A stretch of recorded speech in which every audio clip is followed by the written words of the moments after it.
My name is Rory McCrimmon from the University of Dundee. It looks like this is a very complicated process. You've just heard from my colleagues Satish Garg and Thomas Dana and their posters, so I won't reiterate most of the design for In Tandem 1 and In Tandem 2. So for those of you watching on camera, should have been here. So you know about the SGLT1 and 2 effects. Very briefly, what I'm going to be presenting here is the effect of the Sotagliflozin on insulin dose over the time course of the study. And a brief reminder is that in this trial there was a 6-week insulin optimization period. Individuals then randomized to placebo, Sotagliflozin 200 or 400 milligrams.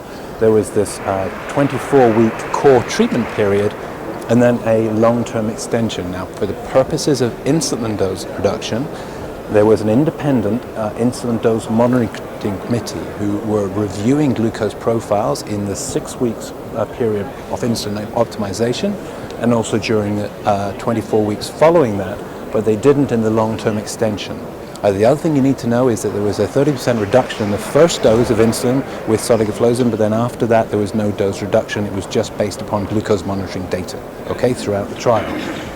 These are the characteristics, the baseline characteristics of the population. As you know, In Tandem 1 was done in the States and In Tandem 2 in Europe.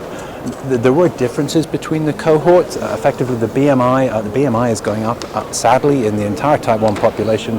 But for the Americans, the average BMI was 30 and the Europeans was 28, coming out of a mean of 29. And the Americans obviously had about 60% of people on pumps, 40% MDI, whereas in Europe it was about 30% pumps, 70% MDI, okay? Just in case you ask those questions later on. Now throughout this, the placebo group are in grey, the Sotagliflozin 200 in green, and the Sotagliflozin 400 in blue.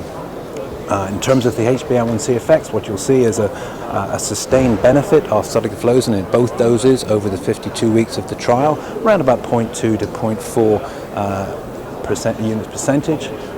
Now if we focus on the insulin doses, you will see that there was a reduction in the total insulin dose of around about relative change of about 6 units with the 200 milligrams and about 10 units with the Sotagliflozin 400. Here is the split between basal and bolus, and you'll see a reduction in both, but effectively a more pronounced effect on the bolus insulin for reasons that Thomas just explained in the last trial. This just gives you absolute change in terms of the total number of units. Perhaps more importantly here, just to really drive the message home, if you're looking at the percentage change of basal versus bolus with Sotagliflozin, for the 200 it's around about 80%, Sotagliflozin around about 70%. So most of the effect was seen in the prandial insulin.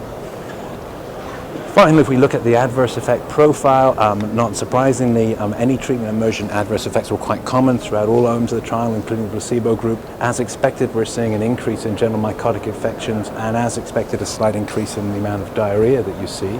A consistent finding across all trials, I think, has been this reduction that no one's quite unsure of yet why, of severe hypoglycemia rates, and DKA rates were increased in this trial with the SGLT1 and 2 therapy. Last year.